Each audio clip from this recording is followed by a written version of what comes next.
Donald Trump now saying that he will vote against a Florida measure to expand abortion rights a day after signaling that he might support that same measure. Joining me now is former Trump White House Communications Director Anthony Scaramucci. Anthony, thank you so much for being with us.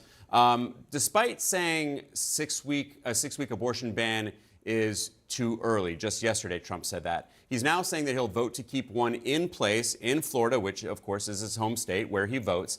And now he's waffling on whether he would sign a national abortion ban. So what do you think that says about his mindset, his approach to this issue right now? Well, he's done a very good job of the last 9 years of saying two contradictory things at the exact same time and giving enough food for everybody at the table. He did that with the Charlottesville case. He said there were very fine people on both sides. Then a day later, he had denounced it. And this way, the people that are gaslit by Donald Trump, they can hang on to those sentences and those words. And so that's what he's doing right now. He's shotgunning out statements and words. The conservatives in his party are calling him up saying you can't do that. Many of these pro-life conservatives will not come out to vote for you. You have a low ceiling at 47.5%. You've never been able to punch through that.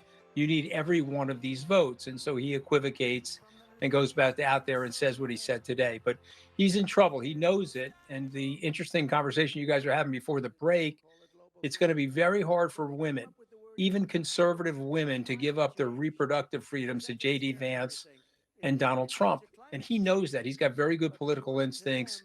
And so this is a vexing problem for him right now. And in terms of how he approaches a variety of issues, he's been going after Kamala Harris as a flip-flopper. Do you think what he's doing here is going to get him in some trouble for doing basically the same thing? So it should get him into trouble, but it never does. This is one of the more fascinating things about former President Trump. He's able to get away with these things, and people let him off the hook. I think it's the rapidity of the lies. He told one lie every 90 seconds during the debate with Joe Biden in June, President Biden. He told 4,000, I think 30,450 lies, according to the Washington Post, during his term as president. And so the perpetual lying gives him a lot of space to say a lot of different things that people don't necessarily take that seriously. On the flip side, you saw a very serious candidate running for president last night, as interviewed by Donna Bash. And what you saw there was an incredibly concise statements of policy that people take seriously.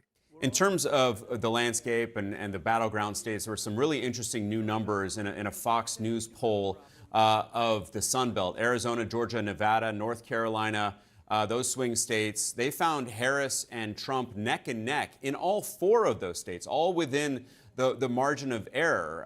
It is not the race that Trump was expecting, not the race that he had a couple months ago. How much do you think that that's frustrating him in his campaign?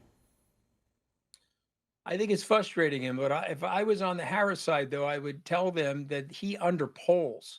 And so he may be up a little bit more than that, and they've got to dig in and work very hard in those areas of the country. Now, she could have a breakout moment with more interviews. She could have a breakout moment in the September 10th debate. But if I'm on her campaign, I'm recommending she pushes very, very hard in those areas, because she could put him on the run if she opens up an ideas lead and a policy lead, because he's not really that substantive at this point in his political career. And speaking of that interview that our colleague Dana Bash did with Kamala Harris yesterday, Trump has responded. He called Harris low energy, but he said not too much about the substance of the interview. What does that tell you? He's pressured by the content of her policy. He's sitting there. He said very derogatory things about her, which I won't mention on this air, but he's looking at her, he's saying, wait a minute, the things I'm saying about her doesn't match up with the content that she's providing right now. And he's worried about it. And so he's trying to figure out if he can outmuscle her or bully her without being substantial. And I think he's going to be surprised by her. I think she's consistently outperforming, and she's consistently exceeding expectations of her. And she's going to be a very formidable candidate come November. Yeah, and he's reposted some pretty nasty things about her as well. Anthony And, Scaramucci, that, and, thanks. that- and that's shameful, by the way. I mean, that is disgusting stuff. I hope people pay attention to that. It's very shameful what he's Yeah, posting. yeah. Well, Anthony Scaramucci, appreciate your time.